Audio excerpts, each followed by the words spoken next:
Thank you for joining me today. It's Brian Gubernick, and welcome to the No Days Off podcast, where we believe that every single day brings a new opportunity to get better. Let's get into today's topic. Today, I want to talk about the circle of competence. And I'm going to start with a quote by a gentleman named Thomas Watson. Thomas said, "I'm not a genius. I'm smart in spots, but I stay around those spots." I love this because it's a great summary of the circle of competence. What is Thomas saying? He's saying, listen, I'm not a genius. I just know what I know, and I know what I don't know. And I stay in those spots where I'm an expert. I stay in those spots that I know.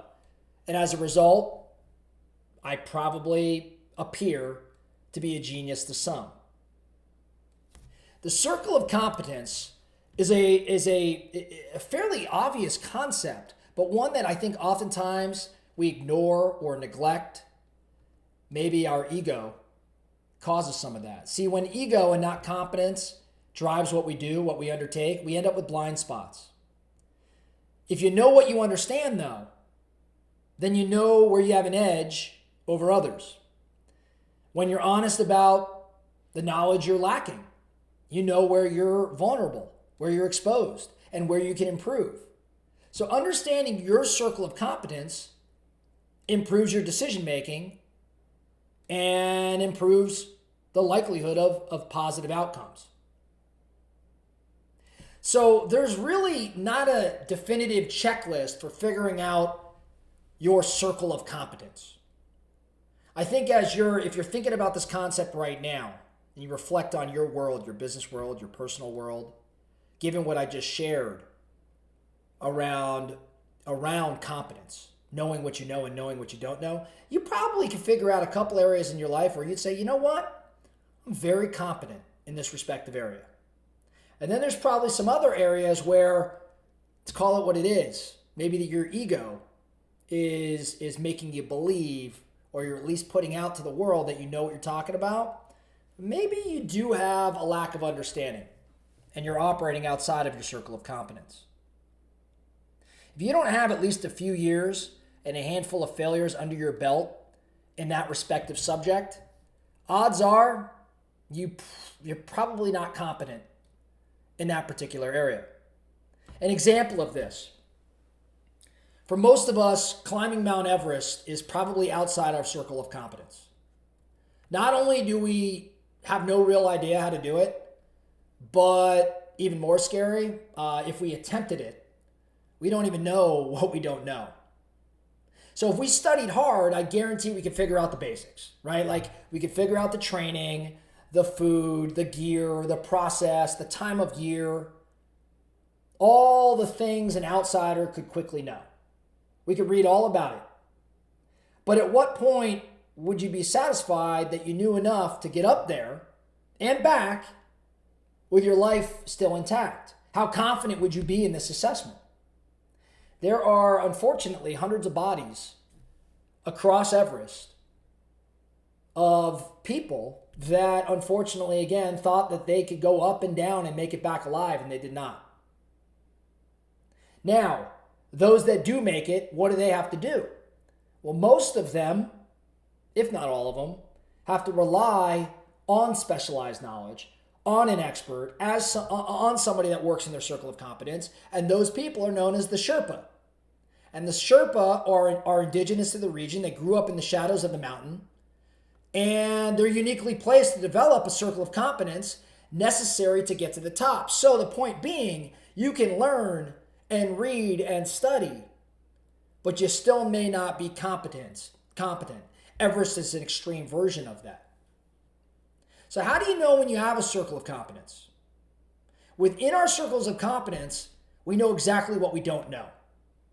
So let's just pause on that one. When you think around your circle of competence or an area where you think you are in fact competent, do you know what you don't know? Like, honestly, can you define exactly, here's what I don't know? If so, that's a step towards identifying if you in fact are in your circle of competence. Like you're clear on what's missing. You're able to make decisions quickly and relatively accurately if you're in your circle of competence. You've got detailed knowledge of all the additional information you might need to make decisions with a full understanding. You might even know what information is not attainable. You know what's knowable. You know what's unknowable. You can distinguish between the two. If you're in your circle of competence, you can probably anticipate and respond to objections because you've probably heard them before. Or you've already put in the work of gaining knowledge to counter those objections. This kind of goes back to at least a few years under your belt and a few failures had. When you're in your circle of competence, you have a lot of options when you confront problems because you have a deep fluency in these subjects that you're dealing with. It also means you could draw on different information, resources, and understand what can be adjusted and what can't be adjusted. Now, a circle of competence can't be built quickly. It doesn't happen overnight. It isn't the result of attending a few classes or reading a few books or even working at something for a few months. It requires a heck of a lot more than skimming the surface. It's not a static thing. It's something you attain over the course of your life. And the world is dynamic, so this knowledge has to be updated on a fairly regular basis. This keeps your circle of competence one that's actually alive and well. Become static and you become incompetent. So there's 3 key practices needed in order to build and maintain a circle of competence. Number 1, curiosity and a desire to learn. Number 2, monitoring. And number 3, feedback. So let's go back to curiosity and a desire to learn. Number 1, you've got to be willing to learn. And learning comes when experience meets reflection. So you can learn from your own experiences or you can learn from the experiences of others. You can read books, you can read articles, you can have conversations. But learning to the extent that you become competent is costly and it's slow. And you're only one person. So learning from the experiences of others is productive, but it takes time. You've got to always come from a place of curiosity. When it comes to monitoring, the number 2 thing you need in order to build and maintain a circle of competence, you need to monitor your track record in areas where you want to develop a circle of competence. You have to have the courage to monitor honestly. So the feedback can be used to your advantage. The reason we have such difficulty with overconfidence is because we have a problem with honest self-reporting. We don't keep the right records because we don't really want to know what we're good at and what we're bad at. Ego is a very powerful enemy when it comes to a better understanding of reality. So we've got to monitor.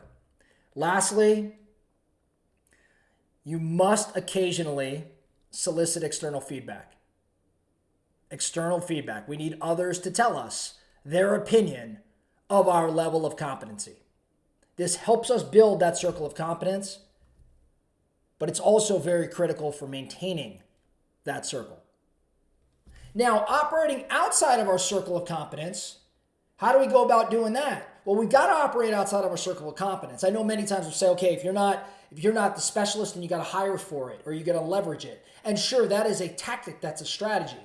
But there are things where we're going to operate outside of what it is we truly know to the level I'm describing here. You've got to, in my opinion, if you're going to operate outside of your circle of competence, you've got to at least learn the basics of the realm that you're operating in, while also acknowledging that you're just a stranger in this land, right? Like you got to be aware. You got to have self-awareness here. So you've got to at least learn the basics, number 1. And then number 2, you've got to talk to someone whose circle of competence is in the area that you desire. You've got to learn, I would say, how to fish versus just how to receive a fish. A good example of this operating outside of a circle of competence would be Abraham Lincoln, who in 1860, he put together a cabinet of all of his competitors. After his election, he selected 3 of the people that ran against him, and he brought these rivals into his cabinet, so he was forced to contend with opposing ideas. And he was able to harness this range of opinions that were different than his, and strive or drive towards a very common goal. So they always disagreed. Oftentimes they disagreed, this cabinet he put together. But they were the best minds to look at things from all different perspectives. So let's wrap this up, because we've gone on a little while about the circle of competence, but I just think it is such an important topic to be thinking around. Your focusing question: what are you competent in? What is your circle of competence? What areas are you not competent in right now that you should or could be working on and striving to become competent to the level I'm describing? And lastly, those areas that are outside your circle of competence, how are you dealing with them?